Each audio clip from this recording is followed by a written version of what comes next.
Hello बच्चों, mission ज्ञान से मैं ज्योति जवर राजस्थान सरकार और वेदांता के CSR इनिशिएटिव की कक्षा में आपका स्वागत करती हूँ। देखिए बच्चों, हम लोग पढ़ रहे हैं हमारा 14 चैप्टर जिसका नाम है एटॉमिक फिजिक्स। और लास्ट जो वीडियो थी उसमें हम लोगों ने रदरफोर्ड मॉडल के बारे में, यानी कि परमाणु का जो नाभिकीय मॉडल भी जिसे कहते हैं रदरफोर्ड मॉडल या परमाणु का नाभिकीय मॉडल, उसके बारे में हमने पढ़ा। लेकिन हमने देखा कि हमारे रदरफोर्ड मॉडल में कुछ कमियां रह गई थी। बताओ कमियां रही थी नहीं रही थी? वो परमाणु के स्थायित्व के बारे में अच्छे से नहीं बता सका था, ठीक है। और फिर रेखीय स्पेक्ट्रम में जो ऊर्जा वक्र हमें प्राप्त होता है उसके बारे में रदरफोर्ड मॉडल अच्छे से व्याख्या नहीं कर सकता था।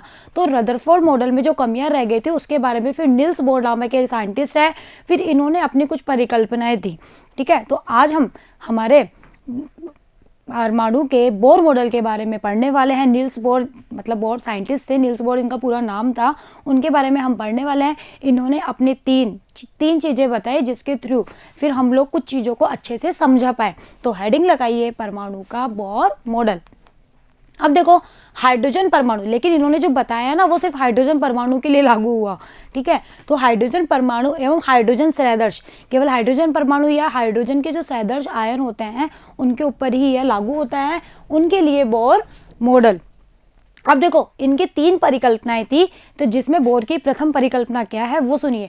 बोर ये कहते हैं कि परमाणु का जो समस्त धनावेश होता है, कि परमाणु का जितना भी धनावेश होता है वो उसके नाभिक में विद्यमान होता है, कि परमाणु का जो समस्त धनावेश होता है वो उसके नाभिक में उपस्थित रहता है, तथा परमाणु में जो इलेक्ट्रॉन होता है वो नाभिक के चारों ओर वृत्ताकार कक्षाओं में चक्कर लगाता है। वैसे ये चीज़ नई नहीं थी, रदरफोर्ड ये चीज़ बता चुके थे या नहीं भाई? उन्होंने भी तो यही चीज़ बताई थी अपने अल्फा जो कणों की पोछार करवा के, उन्होंने भी तो हमें इसी चीज़ के बारे में बताया था। तो ये थी बोर की प्रथम परिकल्पना कि परमाणु का समस्त धनावेश इसके नाभिक में विद्यमान होता है और इलेक्ट्रॉन नाभिक के चारों ओर वृत्ताकार कक्षाओं में चक्कर लगाते हैं, निश्चित स्थायी वृत्ताकार। लेकिन इन्होंने एक वर्ड दिया कि परमाणु नाभिक के चारों निश्चित स्थायी, क्या वो कहा इन्होंने? निश्चित स्थायी वृत्ताकार कोशों में घूमते हैं। चलिए अब बात करते हैं कि नाभिक में उपस्थित जो धनावेश होता है वो इलेक्ट्रॉन पर नाभिकीय आकर्षण बल लगाता है।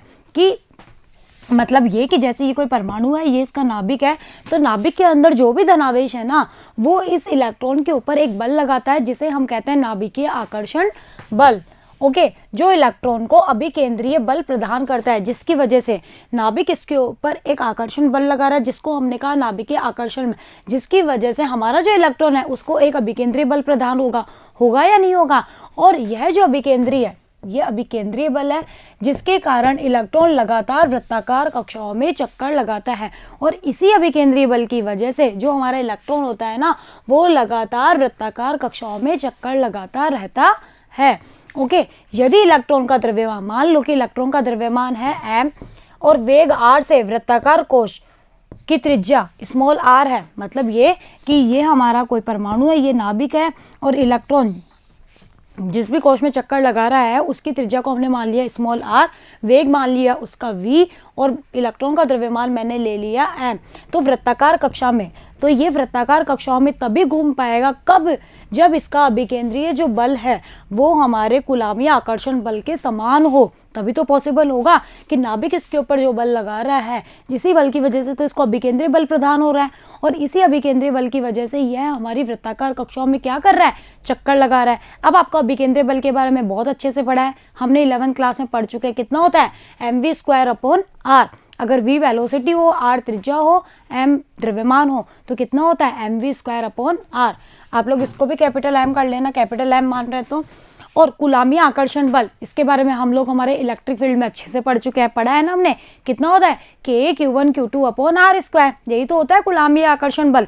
यहाँ भाई आकर्षण ही तो लगेगा, एक तो है प्रोटॉन और एक है इलेक्ट्रॉन, तो आकर्षण बल ही काम करेगा ना। तो कूलॉम्बीय आकर्षण बल कितना हो गया? K(Q1Q2)/r²। अब बस हमें Q1 Q2 की यहाँ वैल्यू पुट करनी है। कैसे?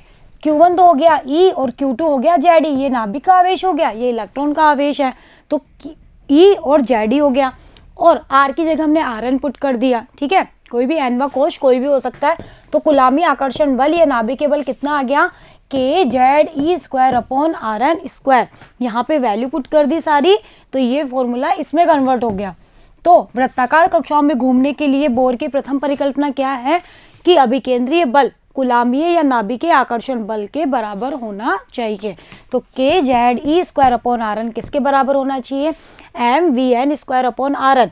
भाई हमने आर एन ले लिया, भाई जिस भी कोश के लिए घूमेगा उसकी त्रिज्या उसमें उसकी वेलोसिटी, तो V N square upon R N. Okay, M V square upon R और K Z E square upon R, ऐसे याद रख लो। फिर एन तो हमने कोश के लिए लगा दिया। तो ये थी हमारी बोर की प्रथम परिकल्पना। इसके बारे में रदरफोर्ड ने थोड़ी बताया था, हमें नहीं बताया था ना। चलिए, जहाँ के क्या है आप लोग बहुत अच्छे से जानते हैं, कुलामी कांस्टेंट होता है जिसकी वैल्यू 1/4 पाई एप्सिलॉन नॉट होती है निर्वात में, और 9 × 10⁹ न्यूटन × मीटर स्क्वायर बटे कुलाम स्क्वायर होती है। ये एक स्टैंडर्ड रिजल्ट है जो अब तक आपको याद हो चुका होगा, हो चुका है ना। चलिए, जेड होता है हमारा परमाणु क्रमांक, एम होता है इलेक्ट्रॉन का द्रव्यमान, ये भी स्टैंडर्ड वैल्यू है, आपको याद करनी है। वैसे केमिस्ट्री में ये चीज़ आप लोग अच्छे से याद कर चुके होंगे अब तक, ठीक है। कितना होता है? 9.1 × 10⁻³ kg। v होता है इलेक्ट्रॉन का द्रव्य वेग, r होती है इलेक्ट्रॉन की वृत्तीय पृष्ठ की त्रिज्या, n होता है कोश क्रमांक, भाई कौन से कोश में, पहले में है, दूसरे में है, तीसरे में है वो, और e होता है इलेक्ट्रॉन का आवेश, ये भी स्टैंडर्ड वैल्यू है, ये भी हमें याद रखनी है, 1.6 × 10⁻19 कूलाम। तो ये सब वैल्यू तो आपको याद होनी ही चाहिए और ये हो चुकी होगी, क्योंकि केमिस्ट्री में हम बहुत यूज़ करते हैं इन चीज़ों को, करते हैं ना।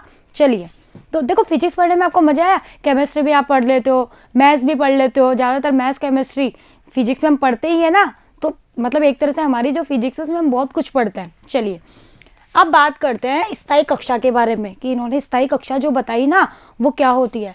किसी परमाणु में इलेक्ट्रॉन नाभिक के चारों ओर जिन कक्षाओं में चक्कर लगाता है उन्हें ही स्थायी कक्षा कहते हैं। मतलब ये कि इलेक्ट्रॉन नाभिक के चारों ओर जिन कक्षाओं में इलेक्ट्रॉन चक्कर लगा रहा है ना, उन्हीं कक्षाओं को हम स्थायी कक्षा कहते हैं। तो ये तो थी हमारे बोर की प्रथम परिकल्पना।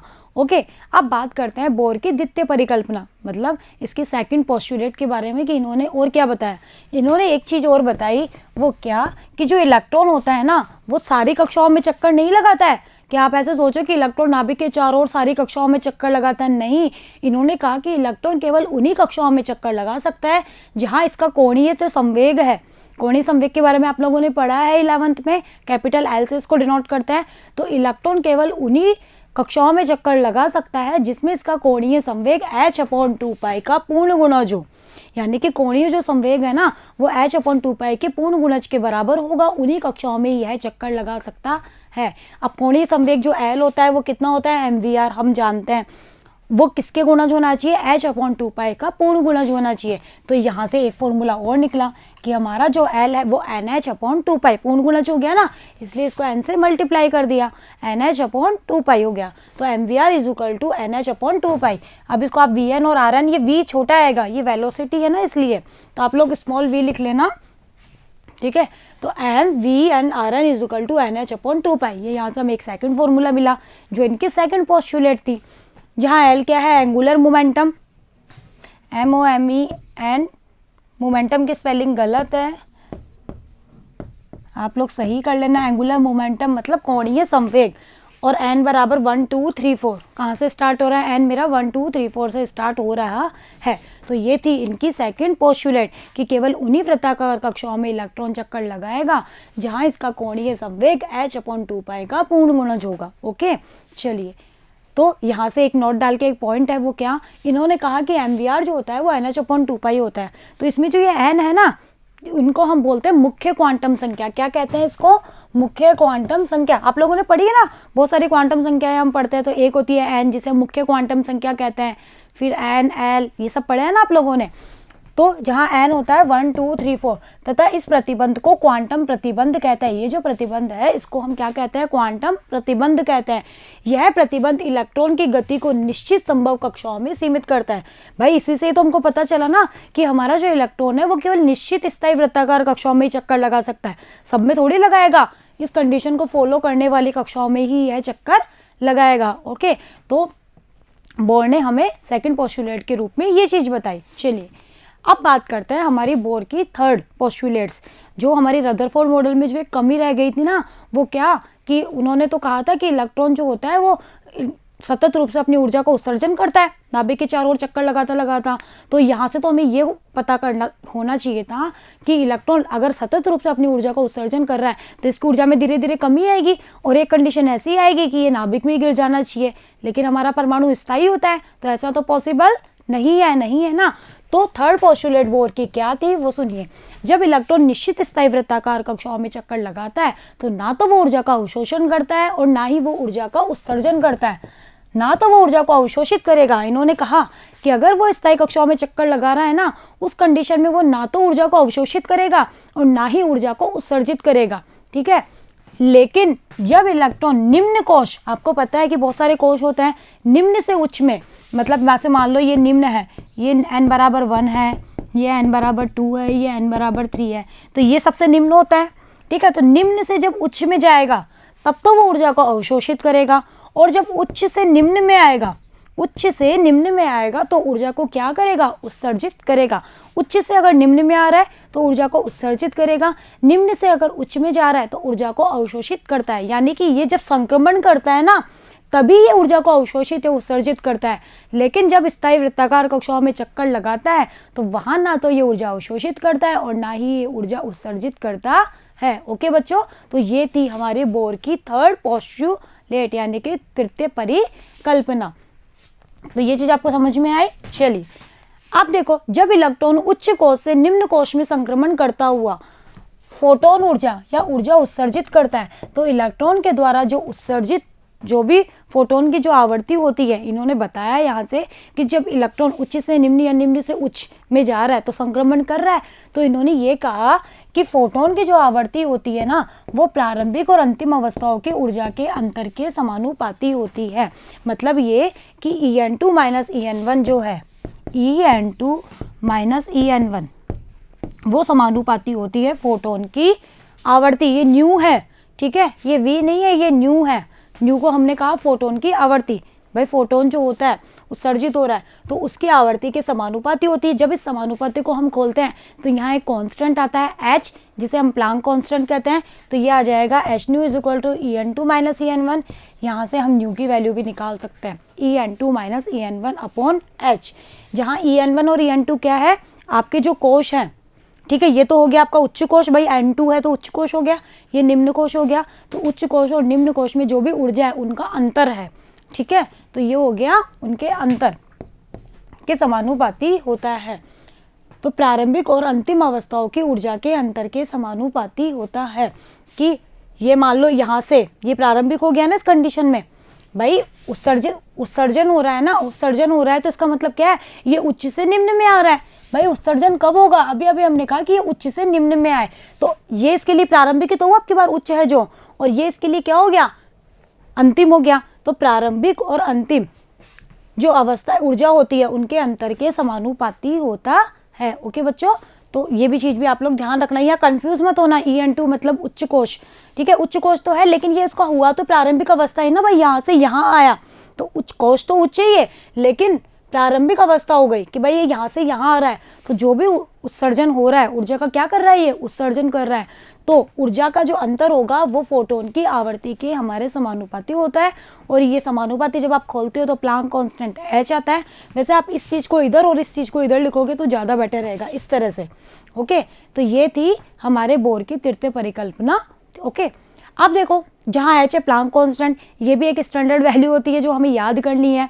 कितनी होती है, 6.62 इंटू 10 की पावर -34 जूल। ओके, तो देखिए अब आते हैं हमारे बोर की थर्ड पोस्टुलेट पे। भाई दो पोस्टुलेट इन्होंने बता दी, अब थर्ड पोस्टुलेट क्या है। अगर आप लोगों को याद हो तो हमारा रदरफोर्ड मॉडल में कुछ कमी रह गई थी, वो क्या, ये कह रहे थे, रदरफोर्ड ने ये कहा था कि अगर इलेक्ट्रॉन नाभिक के चारों ओर निश्चित स्थायी वृत्ताकार कक्षाओं में चक्कर लगा रहा है तो एक कंडीशन ऐसी आनी चाहिए कि चक्कर लगाता लगाता अपनी ऊर्जा को उत्सर्जन कर रहा है, तो एक कंडीशन ऐसी आनी चाहिए कि इलेक्ट्रॉन जो होता है वो नाभिक में गिर जाए। लेकिन ऐसा होता नहीं है, क्यों, क्योंकि हमारा जो परमाणु होता है वो स्थायी होता है ना। तो हमारे जो बोर थे उन्होंने क्या बताया, इन्होंने ये बताया कि जब इलेक्ट्रॉन निश्चित स्थायी वृत्ताकार कक्षाओं में चक्कर लगाता है तो ना तो वो ऊर्जा का अवशोषण करता है और ना ही वो ऊर्जा का उत्सर्जन करता है। मतलब इस कंडीशन में ना तो वो ऊर्जा अवशोषित करेगा और ना ही ऊर्जा उत्सर्जित करेगा। कब, जब वो निश्चित कक्षाओं में चक्कर लगा रहा है। तो वहाँ ना तो अवशोषण होता है और ना ही उत्सर्जन होता है। लेकिन अगर हमारा इलेक्ट्रॉन निम्न कोश से उच्च में जा रहा है, जैसे मान लो ये बहुत सारे कोश हैं, अगर मान लो ये N1 है, ये N2 है, ये N3, तो ये निम्न है, फिर ये उच्च, फिर ये उच्च और उच्च, ऐसे है। तो अगर ये निम्न से, मान लो ये निम्न से उच्च में जा रहा है, जब तो इसको ऊर्जा अवशोषित करनी पड़ेगी। लेकिन अगर ये उच्च से निम्न में आ रहा है तो इसको ऊर्जा उत्सर्जित करता है, ये ऊर्जा उत्सर्जित करेगा, वहाँ अवशोषित नहीं करेगा, वहाँ ये ऊर्जा का उत्सर्जन करेगा। नीचे से ऊपर जा रहा है मतलब निम्न से उच्च, तो अवशोषित करेगा, उच्च से निम्न में आएगा तो ऊर्जा का क्या करेगा, उत्सर्जन करेगा। तो इन्होंने ये चीज़ हमें अपनी थर्ड पोस्टुलेट्स के रूप में बताई। ओके, चलिए अब देखो, जब इलेक्ट्रॉन उच्च कोश से निम्न कोश में संक्रमण करता है, अभी अभी हमने कहा कि इलेक्ट्रॉन उच्च से निम्न में आ रहा है तो ऊर्जा का क्या कर रहा है, उत्सर्जन कर रहा है। तो इन्होंने ये बताया कि जो उत्सर्जित जो फोटोन है, जो उत्सर्जित फोटोन है उसकी जो आवृत्ति है, मान लो उत्सर्जित फोटोन की आवृत्ति को मैंने न्यू माना, ये न्यू है, आवृत्ति का सिंबल है ये, इसको वेग में समझ लेना आप लोग। वो क्या होता है, प्रारंभिक और अंतिम अवस्थाओं की ऊर्जा के अंतर के समानुपाती होता है। जैसे मान लो इसकी ऊर्जा है En2, इसकी ऊर्जा है En1, तो अभी ये इसकी प्रारंभिक ही तो हुई भाई, यहाँ से यहाँ आ रहा है तो प्रारंभिक ऊर्जा, प्रारंभिक अवस्था की ऊर्जा ही तो हुई, या फिर उच्च कोश की ऊर्जा कह लो, ठीक है। और ये निम्न कोश की ऊर्जा, तो इनके अंतर के समानुपाती होता है।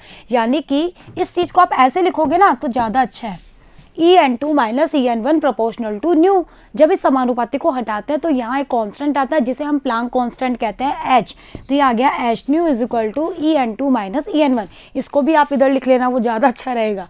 तो यहाँ से हम न्यू की वैल्यू निकाल सकते हैं। आप लोग चाहे तो इसको C/λ की फॉर्म में भी लिख सकते हैं। न्यू जो होता है वो C/λ होता है, हम पढ़ चुके हैं ये सब चीज़ें हमारे 13 चैप्टर में।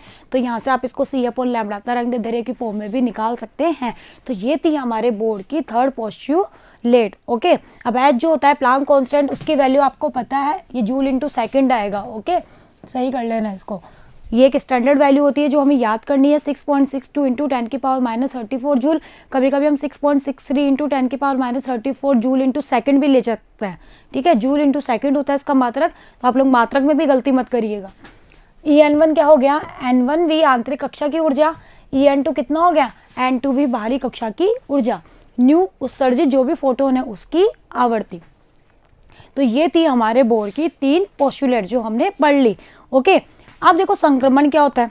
वैसे तो आप लोग समझ ही गए होंगे अब तक संक्रमण क्या होता है। बोर मॉडल के अनुसार जब इलेक्ट्रॉन उच्च से निम्न कोश में ऊर्जा का उत्सर्जन करता हुआ लौटता है तो इसी क्रिया को हम क्या कहते हैं बच्चों, संक्रमण करना। क्या कहते हैं, संक्रमण कहते हैं। ओके, चलिए अब हम आते हैं कि हमने बोर की जो 3 पोस्टुलेट्स है ना, इनसे हम लोग अब यहाँ पे हम क्या क्या डिराइव करने वाले हैं। हम जो भी स्थायी कक्षा है ना उसकी त्रिज्या कितनी होगी, वेलोसिटी कितनी होगी, ऊर्जा कितनी होगी, इन सब के बारे में, इन सब के मतलब हम लोग यहाँ पे फॉर्मूले डिराइव करने वाले हैं। तो ये चीज़ आप लोग केमिस्ट्री में कर चुके हैं, ठीक है। और इनके जो फाइनल जो रिजल्ट आएंगे वो आपको याद भी रखना है, वहाँ से हमारा न्यूमेरिकल पोर्शन काफ़ी अच्छा कवर होता है। चलिए, और इसके इस चैप्टर को पढ़ने के 2 फायदे हो गए ना, एक आपके केमिस्ट्री का चैप्टर भी तैयार हो गया और एक हमारी फिजिक्स का चैप्टर भी तैयार हो गया। अब बात करते हैं स्थायी कक्षा के लिए त्रिज्या Rn की गणना, कि जो भी स्थायी कक्षा में ये चक्कर लगा रहा है ना उसकी त्रिज्या कितनी होगी। मैंने तो मान लिया Rn, अब n की वैल्यू कुछ भी होगी 1 2 3 4 वो हम रख देंगे, वो हमारे ऊपर है। चलिए, बोर जो है उसकी प्रथम परिकल्पना क्या कहती है कि परमाणु में इलेक्ट्रॉन नाभिक के चारों ओर निश्चित स्थायी वृत्ताकार कक्षाओं में चक्कर लगाता है। जब नाभिक के द्वारा इलेक्ट्रॉन पर लगाया गया नाभिकीय आकर्षण बल इलेक्ट्रॉन के परिभ्रमण से उत्पन्न अभिकेंद्री बल के बराबर होगा तभी तो पॉसिबल होगा। अभी अभी हमने पढ़ा कि kZe²/Rn जो है वो mvn²/Rn के बराबर होगा, तभी ये इलेक्ट्रॉन नाभिक के चारों ओर निश्चित स्थायी वृत्ताकार कक्षा में चक्कर लगा पाएगा। तो ये बराबर कर दिया, एक Rn से एक Rn कटेगा तो mv² बराबर कितना आ जाएगा, kZe²/Rn। तो यहाँ से Rn की वैल्यू निकल गई kZe²/mvn²। लेकिन हमें तो वेलोसिटी vn भी नहीं पता, ठीक है। हमें भाई k पता है, हम जानते हैं, z हमें परमाणु क्रमांक देगा ही देगा, इलेक्ट्रॉनिक आवेश हमें पता ही होता है, इलेक्ट्रॉन का द्रव्यमान भी हमें पता होता है, लेकिन हमें वेलोसिटी कितनी है ये तो नहीं पता। तो हम vn की वैल्यू निकालेंगे और यहाँ पुट कर देंगे तो Rn की वैल्यू आ जाएगी ना भाई। जो चीज़ें नॉन है उसी के रूप में तो फॉर्मूला आना चाहिए ना हमारा, जो हमें पता ही नहीं है उसकी वैल्यू हम कहाँ से पुट करेंगे, नहीं ना। तो चलिए बोर की द्वितीय परिकल्पना को उठाते हैं। अब ठीक है, वहाँ से हम Vn निकालेंगे। बोर की द्वितीय परिकल्पना क्या कहती है कि इलेक्ट्रॉन उन्हीं वृत्ताकार कक्षाओं में चक्कर लगाएगा जहां उसका कोणीय संवेग हमारे h/2π का पूर्ण गुणज हो, यानी कि L जो होता है वो NH/2π होना चाहिए। L कितना होता है mVnRn बराबर NH/2π। यहाँ से Vn की वैल्यू निकालिए, V स्मॉल ही लिखना आप, ठीक है, V वेलोसिटी स्मॉल लिखेंगे हम। कैपिटल V हम लोग पोटेंशियल के लिए यूज़ करते हैं, तो यहाँ कैपिटल V हम यूज़ नहीं करेंगे। स्मॉल v NH/2π mRn, इस v की वैल्यू उठाइए उस Rn में पुट कर दीजिए। जब ये भी Rn का फॉर्मूला था ना हमारा, जहाँ Vn हमारे लिए प्रॉब्लम क्रिएट कर रहा था, यहाँ पुट कर दो। यहाँ पे पुट कर दिया तो इस तरह से आएगा। अब जो कट रहा है उसको आप काटोगे, ठीक है, बाकी आप सॉल्व करोगे। तो जब तक आप इस डेरिवेशन को खुद से नहीं करोगे समझ में नहीं आएगा, इसलिए खुद से करना।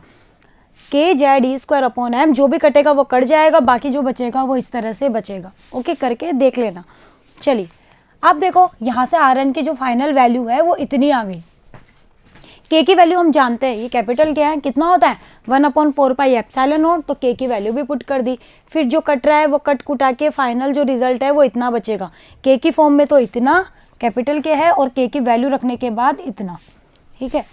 अब यहाँ पे क्या कि जो ये वाली चीज़ है ना ε0 h²/m और e² और पाई, इन सब की वैल्यू तो हम जानते हैं ना। तो इन सब की जब वैल्यू रखते हैं ना तो इसको सॉल्व करते हैं ना, तो आपको ये डायरेक्टली याद रखना है कि इन सब की वैल्यू रख के जब इसको सॉल्व करते हैं तो इसकी वैल्यू आती है 0.529 एंगस्ट्रॉम। एंगस्ट्रॉम का मतलब तो पता है ना, 1 एंगस्ट्रॉम बराबर 10⁻⁻10 मीटर, ठीक है। तो ये जब आप सॉल्व करते हो तो ये आता है, तो ये आपको डायरेक्टली याद रखना है कि इसकी वैल्यू इतनी होती है। भैया बार बार ये सब चीज़ें रख के इनको निकालने थोड़ी बैठोगे तो आप लोग, क्योंकि ये सब वैल्यू फिक्स है, चेंज तो होने से रे भाई ε0 की वैल्यू फिक्स हम जानते हैं, ठीक है। m भी इलेक्ट्रॉन का द्रव्यमान भी हमें पता है इतना होता है, पाई की वैल्यू भी पता है, और e इलेक्ट्रॉनिक आवेश भी पता है। तो ये सारी की सारी जो वैल्यू होती है ये फिक्स है, इनको सबको रख के जब सॉल्व किया सारी को तो इतना आया 0.529 एंगस्ट्रॉम। अब बचा क्या भाई, h ये होता है, k ये होता है, m ये होता है, e ये होता है, पाई ये होता है, n होता है कोश क्रमांक, भाई कौन सा कोश है, और z है हमारे परमाणु का क्रमांक। तो बताओ Rn का फॉर्मूला शॉर्ट एंड स्वीट बना नहीं बना, बन गया ना, कितना n²/z इंटू 0.529 एंगस्ट्रॉम। भाई n और z की वैल्यू तो सबके लिए बदलेगी ना, भाई कोश बदल गया या परमाणु क्रमांक बदल गया तो Rn बदलेगा ना।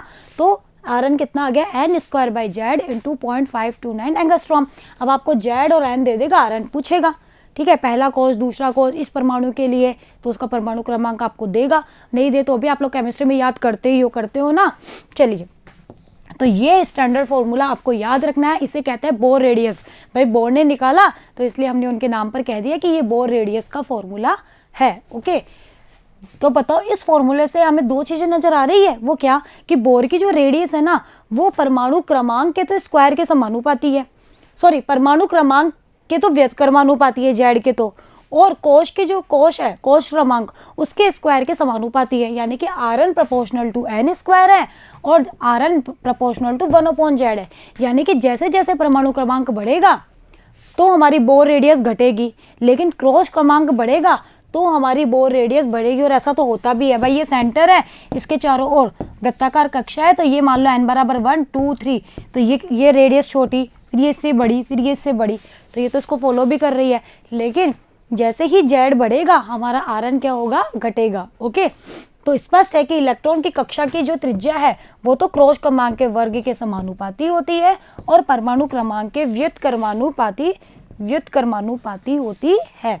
ये चीज़ यहीं से लिखी है, तो ये भी आपको ध्यान रखना है। यहाँ से कंसेप्चुअल क्वेश्चन बनता है, जैसे वो आपको 2-3 परमाणु क्रमांक वाले एटम दे देगा और पूछेगा कि बताइए किसकी बोर रेडियस ज़्यादा है, तो आप लोगों को ये पता होना चाहिए कि जिसका परमाणु क्रमांक ज़्यादा उसकी बोर रेडियस कम, जिसका परमाणु क्रमांक कम उसकी बोर रेडियस ज़्यादा। या वो कोशों की संख्या दे देगा, ठीक है, और पूछेगा बताओ किसकी ज़्यादा। तो यहाँ से ये कंसेप्चुअल क्वेश्चन भी बनता है, इससे डायरेक्ट क्वेश्चन आता है। आप लोग बुक के क्वेश्चन सॉल्व करोगे तो आपको समझ में आ जाएगा। ओके बच्चों, तो ये थी हमारी बोर रेडियस का फॉर्मूला। तो हमने बोर रेडियस का फॉर्मूला डिराइव कर लिया। अब हम ज्ञात करते हैं वेलोसिटी। हाइड्रोजन परमाणु के लिए पहले हम इसको हाइड्रोजन परमाणु के लिए कन्वर्ट करते हैं। हाइड्रोजन जो परमाणु होता है उसके लिए आपको पता है कि जेड कितना होता है, परमाणु क्रमांक 1, तो रख दो 1। तो और बताओ 1, मान लो n1 कोश के लिए निकाल रहे हैं, ठीक है, जेड तो फिक्स है कि इसके लिए 1 होगा, ये आप जानते हो, बताने वाली चीज़ नहीं है ना। अगर मान लो कोश मेरा n1 है, मतलब पहले कोश के लिए निकाल रहे हैं तो R1 हो जाएगा, तो n की जगह भी 1 रख दो, Z1 हो गया, तो कितना आ गया 0.529 एंगस्ट्रॉम। अगर मुझे दूसरे कोश के लिए निकालना हो तो n बराबर 2 रख दो, 2 रखा तो 2 का स्क्वायर करेंगे तो कितना आ जाएगा 4 इंटू 0.529 एंगस्ट्रॉम। अगर n बराबर 3 हो तो 3 का स्क्वायर 9। तो बताओ इन सब का अगर आप रेशियो निकालो R1 R2 R3 R4 Rn, इनका रेशियो निकालो तो वैसे नहीं मिलेगा 1:4:9, फिर अगली बार क्या मिलेगा 4 का स्क्वायर, ऐसे मिलेगा ना। तो ये हो गया मेरा हाइड्रोजन परमाणु के लिए। ओके, चलिए अब बात करते हैं हम इलेक्ट्रॉन के वेग की। ठीक है, v की गणना करते हैं, स्मॉल v है ये, स्मॉल v कर लेना आप लोग इसको। अब देखो वही परिकल्पना है तो बोर की यूज करनी है, अब की बार v का फॉर्मूला डिराइव करेंगे। बोर की पहली परिकल्पना ये याद हो चुकी है अब तक। चलिए यहाँ से mv_n² की वैल्यू निकाल ली, kz²/Rn। बोर की दूसरी परिकल्पना ये mvn/Rn बराबर NH/2π, यहाँ से भी vn की वैल्यू निकाली, v आप सब जगह स्मॉल लिख लेना। चलिए अब इक्वेशन 1 से हमारी जो इक्वेशन 1 है, देखो ये वाली जो इक्वेशन बना है Rn अभी हम निकाल चुके हैं ना, तो आप लोग चाहे तो डायरेक्ट यहाँ पे Rn की वैल्यू पुट करके Vn की वैल्यू निकाल सकते हैं। Rn कितना आ गया kZe²/mvn², यहाँ से मैंने Rn निकाल लिया, इसको इधर ले गई और इस पूरे को इधर ले गई, और यहाँ पे मैंने क्या कर दिया वैल्यू पुट कर दी। इक्वेशन जो 4 है, इस इक्वेशन जो 4 है उसमें Vn की वैल्यू पुट कर दी, यहाँ से जो ये Vn निकाला ना वो यहाँ पे पुट कर दिया।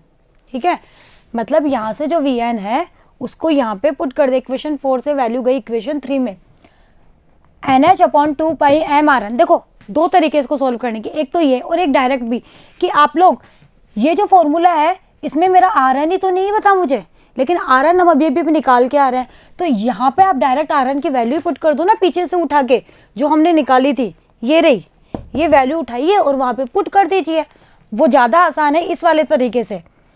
तो यहाँ पे Rn की जब आप वैल्यू पुट करोगे ना तो आपके पास में ये इतना ही आएगा दोनों से रिजल्ट सेम, रिजल्ट तो हमारा डिफरेंट होने से रहा, बस करने का तरीका हमारे ऊपर है। तो कुछ भी नहीं किया है, Vn यहाँ से निकाला और यहाँ पे Rn की वैल्यू पुट कर दी, तो मेरा Vn आ जाएगा इतना। ओके, और यहाँ पे अब देखो 2 बार Vn आ रहा है तो इनको आपको सॉल्व करना पड़ेगा, तो यहाँ से Vn निकलेगा मेरा इतना। आप लोग करके देखना, खुद से हैंड ओवर करोगे तभी आप इसको कर पाओगे। ओके, कुछ भी नहीं करना है, दो जो हमारे पास में पोस्टुलेट है, एक तो mvr=NH/2π और एक kZe²/R बराबर कितना होता है, kZe²/R जो होता है वो mv²/R। ठीक है, kZe²/R² बराबर mv²/R। ये दोनों की दोनों जो पोस्टुलेट्स हैं इनको यूज़ करके आप Vn की वैल्यू निकाल लीजिए। इस Vn में देखो कि क्या चीज़ ऐसी है जो हमें नहीं पता, इसमें देखा हमने Rn ही ऐसी चीज़ है जो हमें नहीं पता। यहाँ से अगर Vn निकालोगे तो ये यहाँ से निकाल लो भाई, यहाँ स्क्वायर है, यहाँ से इजीली निकाल लो, और Rn की वैल्यू हम निकाल के आ चुके हैं तो वो डायरेक्टली यहाँ पे पुट कर दो। जब आप पुट करोगे तो आप यहाँ तक पहुँच जाओगे।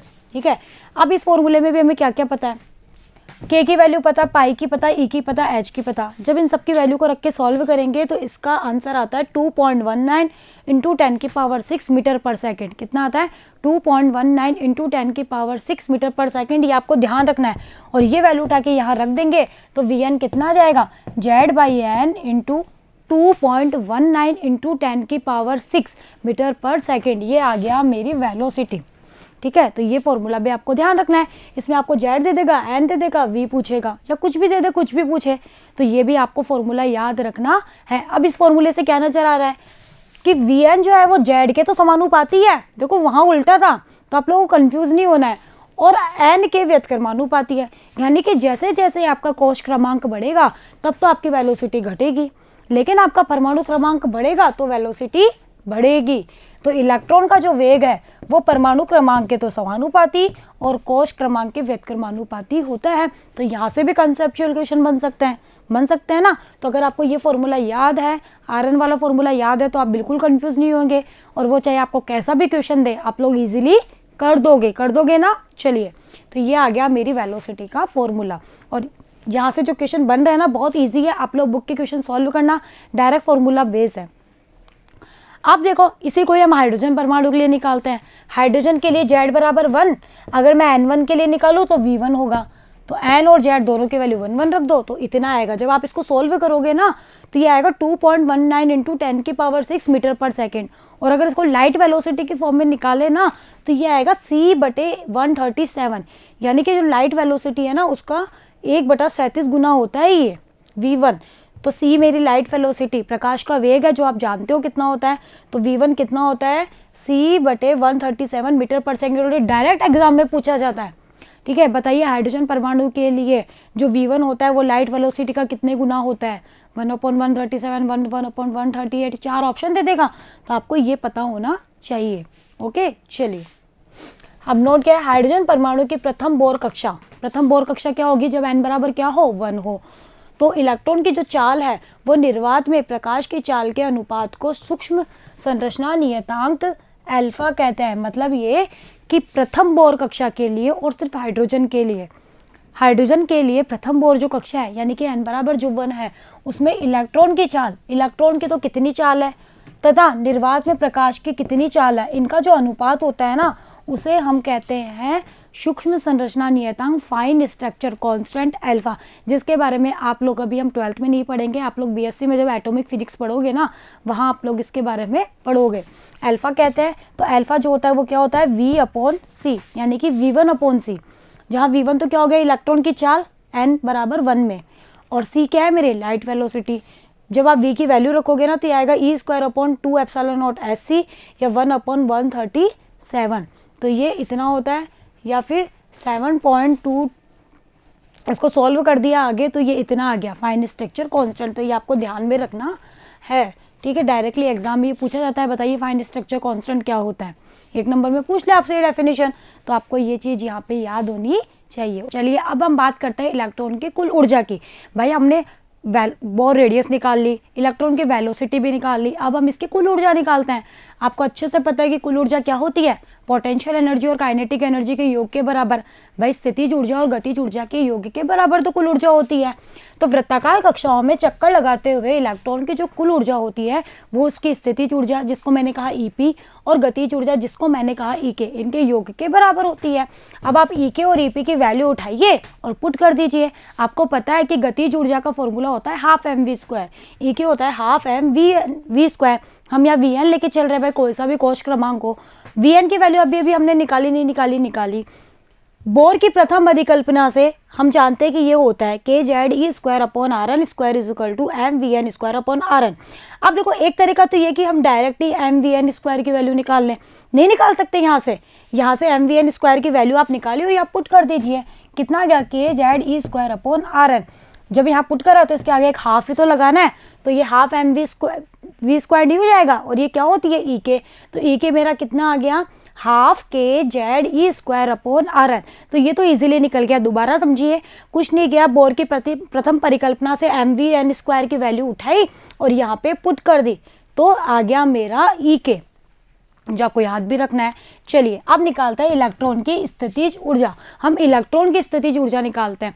अब देखो हम जानते हैं कि यदि परमाणु में नाभिक द्वारा इलेक्ट्रॉन पर आरोपित विभव को हम v माने, ठीक है, और किया गया कार्य माने w, और इलेक्ट्रॉन का आवेश जो q है, तो हम जानते हैं कि जो v होता है वो w/q होता है। ये हम लोग हमारे इलेक्ट्रिक फील्ड के चैप्टर में पढ़ चुके हैं ना।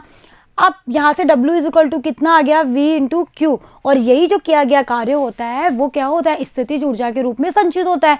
तो किया गया कार्य तो स्थितिज ऊर्जा होती है। अब आप जानते हो कि एक बिंदु आवेश के कारण जो पोटेंशियल होता है वो कितना होता है? kq/r। हम लोगों ने निकाला था ना। तो यहाँ पे q की जगह कितना रख दो? Ze, और r की जगह कितना रख दिया? Rn। तो v कितना आ गया? kZe × Rn।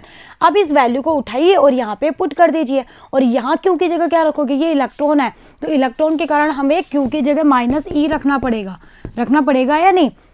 रखना पड़ेगा ना। पोटेंशियल आप लोगों को याद हो तो हम लोग कहते थे कि इनफाइनाइट के ऊपर हमारा पोटेंशियल हम 0 मान के चलते हैं, और इनफाइनाइट से तो चार्ज को उठा के लाते थे ना। जिन बच्चों ने इलेक्ट्रिक फील्ड वाली वीडियो अभी तक नहीं देखे हैं, आप वो वीडियो देखिए, आपको वहीं से ये चीज़ समझ में आएगी। तो हमें यहाँ q की जगह क्या रखना पड़ेगा? -e, क्योंकि हमने कहा था ना धनावेश के कारण विभव धनात्मक होता है, ऋणावेश के कारण विभव ऋणात्मक होता है। इसकी वजह से यहाँ पर हमें q की जगह क्या पुट करना पड़ेगा? -e। तो बस जब मैंने यहाँ पे ये पुट कर दिया तो w मेरा कितना, यहाँ माइनस हो रहेगा, यहाँ पुट कर देना। तो नाभिक के द्वारा इलेक्ट्रॉन पर किया गया कार्य इलेक्ट्रॉन पर स्थितिज ऊर्जा के रूप में संग्रहित होता है। अब क्योंकि जगह आप माइनस ही पुट करोगे तो माइनस ZE² हो जाएगा ये, तो EP कितना आ गया, -KZE² आपको नेगेटिव साइन समझ में आया क्यों आया? चलिए, जब हमें EP भी मिल गया, हमें EK भी मिल गया, तो E निकाल लीजिए, दोनों को जोड़ दीजिए। जोड़ दिया तो एक पॉजिटिव है और एक नेगेटिव है, तो घटेगा तो ये बचेगा -12, क्योंकि ये क्वांटिटी बड़ी है ना, इसलिए -12 KZE²। तो ये है मेरी टोटल ऊर्जा। ओके, ये आपको ध्यान में रखनी है। अब देखो, अगर इसमें भी KE की वैल्यू पुट कर दे तो कितना आएगा? पहले तो Rn की वैल्यू पुट कर दो, एक Rn और आ रहा है ना, Rn की वैल्यू हम लोग निकाल के आ चुके हैं, तो वैल्यू पुट कर दो Rn की वैल्यू जब पीछे वाली इक्वेशन से हम पुट करेंगे तो हमारा E जब आप सॉल्व करोगे, कुछ नहीं करना है आपको, बस इसको सॉल्व करना है, खुद से करना है, यहाँ पर देखे बिना। आपको सारी वैल्यू आप लोग निकाल चुके हो, बस आपको अब एक दूसरे में पुट करनी है। यहाँ से देख के करोगे तो आप कंफ्यूज होगे। इट्स बेटर कि आप कॉपी पेन उठाइए और खुद से इस डेरिवेशन को सॉल्व करिए, तो आप बिल्कुल फाइनल रिजल्ट पे पहुँच जाओगे। तो जब आप पहुँचोगे तो आप पहुँचोगे यहाँ तक, करिएगा, खुद से हो जाएगा। कोई बहुत टिपिकल कैलकुलेशन नहीं, सिर्फ वैल्यूज़ को एक दूसरे में पुट करना है। तो ये आ गया इतना। अब अगर इस वाली वैल्यू में ME²/8ε0 ME²/8ε0h3c, ये सारी वैल्यू देखो। अभी रिडबर्ग जो कांस्टेंट है ना, इसकी वैल्यू हम आगे भी निकालेंगे, तो आप घबराइए मत। जो ये R होता है ना, इसको हम रिडबर्ग नियतांक कहते हैं। जब आप ये सारी वैल्यू पुट करके इसको सॉल्व करेंगे ना, कि भाई इसमें हमारे पास में Z² और N² के अलावा हमें H भी पता है, R भी पता है और C भी पता है। रिडबर्ग जो कांस्टेंट होता है इसकी वैल्यू भी फिक्स होती है। जब ये सारी वैल्यू आप लोग पुट करेंगे तो आंसर आएगा इतना, -13.6 Z²/N² इलेक्ट्रॉन वोल्ट। ये इलेक्ट्रॉन वोल्ट में आंसर आएगा, जूल में नहीं। ओके, तो ये आता है इतना। अब देखो, यहाँ से हमारी जो एनर्जी है वो Z² के समानुपाती और N² के व्यतक्रमानुपाती होती है, यानी कि कोश क्रमांक बढ़ेगा, कोश क्रमांक बढ़ेगा तो एनर्जी घटेगी, परमाणु क्रमांक बढ़ेगा तो एनर्जी बढ़ेगी। तो अगर मैं हाइड्रोजन परमाणु के इलेक्ट्रॉन के कुल ऊर्जा की बात करूं तो हाइड्रोजन के लिए Z बराबर होता है 1। जब आप 1 रखोगे तो यह आएगा 1/N² इंटू 13.4, माइनस तो आएगा ही आएगा, इलेक्ट्रॉन वोल्ट। तो ये आ गया हाइड्रोजन परमाणु के लिए। अब आप इसमें N की वैल्यू रख दो। देखो, अगर आपको इसको जूल में कन्वर्ट करना है तो जूल में ये इतना होता है, ये भी आप ध्यान रखना, 2.179 इंटू 10⁻⁻18 जूल। आप लोग इसको चाहे तो 2.18 भी लिख सकते हैं, ठीक है। तो वो आपके ऊपर डिपेंड करता है कि आप किस तरह यूज़ कर रहे हैं। तो ये दोनों वैल्यू आपको ध्यान रखनी है, इलेक्ट्रॉन वोल्ट में भी और जूल में भी। तो ये तो आ गया इलेक्ट्रॉन वोल्ट और ये आ गया मेरा जूल में वैल्यू, और नेगेटिव साइन आएगा ही आएगा, इसको भूल मत जाना, क्योंकि ये तो आ ही रहा है। जब आप लोग यहाँ पे n बराबर 1 2 3 4 भी पुट करेंगे और इसको सॉल्व करेंगे ना, n बराबर जब 1 रखा तो कितना आया, -13.6 इलेक्ट्रॉन वोल्ट। जब n बराबर 2 रखेंगे तो 2 का स्क्वायर 4 से आपको डिवाइड करना पड़ेगा, तो ये इतना आएगा, -3.14 इलेक्ट्रॉन वोल्ट। फिर n बराबर जब 3 रखोगे तो आएगा -1.51 इलेक्ट्रॉन वोल्ट। ये आप चाहे तो करके देख सकते हैं, यही वैल्यू आएगी, लेकिन आपको ये वैल्यू याद भी रखनी है। और E4 आता है इतना। कम से कम ये 4 वैल्यू तो आपको याद होनी ही चाहिए कि हाइड्रोजन जो परमाणु होता है उसके लिए प्रथम, द्वितीय, तृतीय और चतुर्थ कोश के लिए एनर्जी का मान इतना होता है, -13.6 electron volt, -3.4 electron volt, -1.51 electron volt, -0.85 electron volt, फिर आगे भी, ठीक है, -0.54 इलेक्ट्रॉन वोल्ट। 4-5 वैल्यू आपको ध्यान में रखनी है। तो इस तरह से ये डायग्राम बनता है।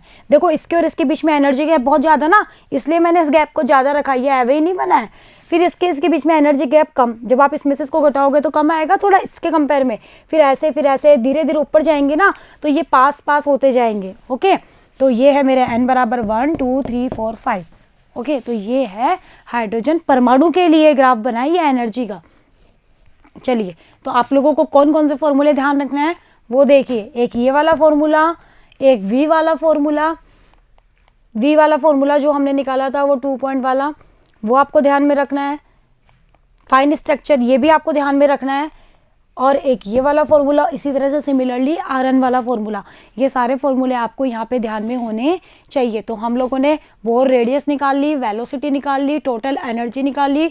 टोटल एनर्जी हाइड्रोजन के लिए भी निकाल ली हमने कि हाइड्रोजन के लिए इसके 4 या 5 कोष्ठक एनर्जी की वैल्यू ये होती है। ये आपको याद रखनी है। आप लोग वहाँ कैलकुलेशन करने थोड़ी बैठोगे, तो आप डायरेक्ट याद भी रखिए इनको, क्योंकि यहाँ से फॉर्मूले बनते हैं तो हमें डायरेक्टली ये चीज़ याद हो तो ज़्यादा बेटर है। और जूल में भी याद रखना है, ऐसा नहीं कि सिर्फ इलेक्ट्रॉन वोल्ट में याद रख रहे हो, जूल में भी। वैसे आप लोगों को कन्वर्ट भी करना आता है, ठीक है, तो आप कन्वर्ट भी कर सकते हैं। तो अब बात करते हैं इलेक्ट्रॉन की कक्षीय आवर्ती कि हमारा जो इलेक्ट्रॉन है ना उसकी कक्षीय आवर्ती कितनी होगी, ऑर्बिटल फ्रीक्वेंसी ऑफ इलेक्ट्रॉन यानी कि Fn। तो आपको पता है कि nवीं कक्षा में इलेक्ट्रॉन की जो कक्षीय आवर्ती होती है वो प्रति सेकंड परिक्रमण की संख्या होती है, यही तो होती है, यानी कि v/2πrn, ये v है, ठीक है, वेलोसिटी v/2πr इतनी होती है। v और ये इंटू में आएगा, यहाँ पे v की और rn की वैल्यू हम लोग निकाल चुके हैं। जब आप ये दोनों वैल्यू पुट करोगे तो Fn आएगा इतना। तो अब आपको देखो ये वैल्यूज याद रखनी है कि हाँ Vn की वैल्यू इतनी होती है इस फॉर्म में भी, और इसको सॉल्व करके जो रिजल्ट निकला था ना 2 × 10⁶ समथिंग वाला, उसमें भी इसी तरह से Rn की भी ये वाली वैल्यू भी आपको पता होनी चाहिए, और इसका फाइनल जो रिजल्ट निकला था सॉल्व करके वो भी आपको पता होना चाहिए। वो 0.529 Z/n² निकला था ना वो भी। तो जब ये सारी वैल्यू आप पुट करोगे तो Fn आएगा इतना। और आपको पता है कि हमारी जो आवर्ती है उसका उल्टा ही आवर्तकाल होता है, तो यहाँ से आवर्तकाल भी निकल सकता है Tn 1/Fn, इसका उल्टा कर दीजिए। तो हमने फॉर्मूले से देखो हमारी जो F है वो Z² के तो समानुपाती है और n³ के व्यतक्रमानुपाती है। तो Fn प्रोपोर्शनल टू Z² और Fn प्रोपोर्शनल टू 1/n³। ध्यान रखना, यहाँ क्यूब है ना, अब तक तो n² ही आ रहा था, यहाँ क्यूब आ गया, तो ध्यान रखना। तो बस ये छोटे छोटे डेरिवेशन थे, लेकिन ये डेरिवेशन हो सकता है आपको अभी हार्ड लग रहे हो, लेकिन आप इसको जब खुद से करोगे ना बहुत ही ईजी से डेरिवेशन है। सिर्फ हमें वैल्यू को सब्स्टिट्यूट करना है, एक से उठा के दूसरे में, दूसरे से उठा के तीसरे में, और रिजल्ट फाइनल रिजल्ट तो हमें याद करने ही करने हैं, ठीक है। क्योंकि अगर हम न्यूमेरिकल सॉल्व करना चाह रहे हैं तो हम सारा करकुरा के थोड़ी देखेंगे वहाँ पे, तो फाइनल रिजल्ट हमें सारे याद होने चाहिए। तो ये था हमारा बोर मॉडल, जिसने सिर्फ हाइड्रोजन या फिर हाइड्रोजन सहदर्श जो थे उनके बारे में ये समझा है। देखो हम लास्ट में जा जाके कर क्या रहे हैं, हाइड्रोजन के लिए तो निकाल रहे हैं। अभी भी हमने जो ये स्पेक्ट्रम खींचा ये हाइड्रोजन के लिए तो खींचा था, Z/1 रख के फिर N1 N2 N3 N4 ये निकाली, ओके। तो ये था हमारा छोटा सा बोर मॉडल, छोटा सा ही था, कोई ज़्यादा लेंथी नहीं है। तो आप लोग इसको एक बार खुद से करना, बुक से भी आप लोग ज़रूर पढ़िए, बुक से भी पढ़िए, उसके बाद में आप लोग न्यूमेरिकल करिए। बहुत ईजी से न्यूमेरिकल है, आसानी से आप लोग कर लेंगे, ओके बच्चों। तो बने रहिएगा मेरे साथ, मिलते हैं नेक्स्ट वीडियो में। Thank you.